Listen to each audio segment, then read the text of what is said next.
Assalamualaikum warahmatullahi wabarakatuh. Nama saya Dinar Arsy Az-Zahra, NIM 1914201144 dari kelas Perbankan Syariah D semester 3. Saya akan menjawab jawaban dari UTS Bank dan Lembaga Keuangan Syariah. Soal yang pertama yaitu jelaskan mengenai dampak buruk dari implementasi penggunaan riba dan maisir terhadap perekonomian. Implementasi penggunaan riba dan judi atau maisir dapat berdampak buruk bagi perekonomian yaitu 1. Ketidakadilan distribusi pendapatan dan kekayaan. Prinsip riba yang memberikan hasil tetap pada satu pihak dan hasil tak tetap pada pihak lawan jelaslah tidak adil dan mematikan motivasi pengusaha. Distribusi pendapatan dalam sistem riba tidak didasarkan atas besar kecilnya kontribusi yang disumbangkan ataupun berbagi risiko, melainkan didasarkan atas penggeseran risiko dari pihak yang kuat kepada pihak yang lemah. 2. Potensi eksploitasi terhadap pihak yang lemah dan keuntungan lebih berpihak pada orang-orang kaya. Sistem riba memiliki kecenderungan terjadinya akumulasi modal pada pihak bermodal tinggi. Meskipun jumlah penabung kecil pada sistem perbankan konvensional jauh lebih besar daripada jumlah deposito besar. Namun nilai total tabungan sangat kecil dibandingkan dengan nilai total deposito yang dihimpun sektor perbankan. Dan hal ini berarti para deposan besarlah yang menikmati keuntungan dari sistem riba. 3. Alokasi sumber daya ekonomi tidak efisien. Prinsip dan sistem bunga membawa kecenderungan alokasi dana tidak didasarkan atas prospek profitabilitas usaha, melainkan lebih pada dasar kemampuan pengembalian pinjaman dan nilai jaminan. Demikian pula, judi atau maisir tidak akan mentransfer sumber daya kepada pihak-pihak yang efisien, namun lebih pada sifat untung-untungan. 4. Terhambatnya investasi. Sebenarnya, riba atau bunga merupakan biaya sosial investasi. Semakin tinggi tingkat bunga yang berlaku, maka semakin besar pula biaya yang ditanggung dalam investasi. Para investor hanya akan mampu melakukan investasi jika tingkat keuntungan yang diharapkan mampu menutup tingkat bunga pasar. Dengan demikian, bunga berperan seperti tembok penghalang, di mana dengan makin tingginya bunga akan makin sulit pula investasi dilakukan. Dan pada sisi yang lain berdampak pula pada tingginya tingkat inflasi. Kemudian soal berikutnya yaitu soal nomor 2. Jelaskan fungsi dari Dewan Pengawas Syariah atau DPS pada Bank Syariah dan sebutkan fatwa DSN terkait tabungan serta jabarkan akad apa saja yang digunakannya pada produk tabungan Bank Syariah. Adapun fungsi dari DPS atau Dewan Pengawas Syariah pada Bank Syariah yaitu menilai dan memastikan pemenuhan prinsip syariah atas pedoman operasional dan produk yang dikeluarkan Bank Syariah.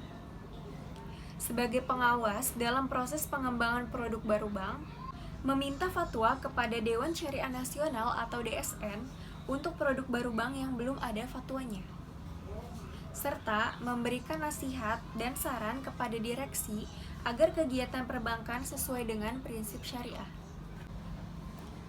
Kemudian berikutnya adalah fatwa DSN atau Dewan Syariah Nasional terkait tabungan.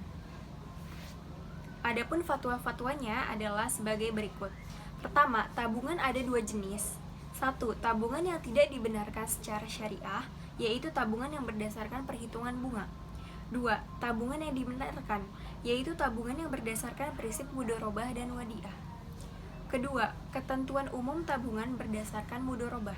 1. Dalam transaksi ini nasabah bertindak sebagai sohibul mal atau pemilik dana dan bank bertindak sebagai mudharib atau pengelola dana. 2. Dalam kapasitasnya sebagai mudharib, bank dapat melakukan berbagai macam usaha yang tidak bertentangan dengan prinsip syariah dan mengembangkannya termasuk di dalamnya mudharabah dengan pihak lain. 3. Modal harus dinyatakan dengan jumlahnya dalam bentuk tunai dan bukan piutang. 4. Pembagian keuntungan harus dinyatakan dalam bentuk nisbah dan dituangkan dalam akad pembukaan rekening. 5.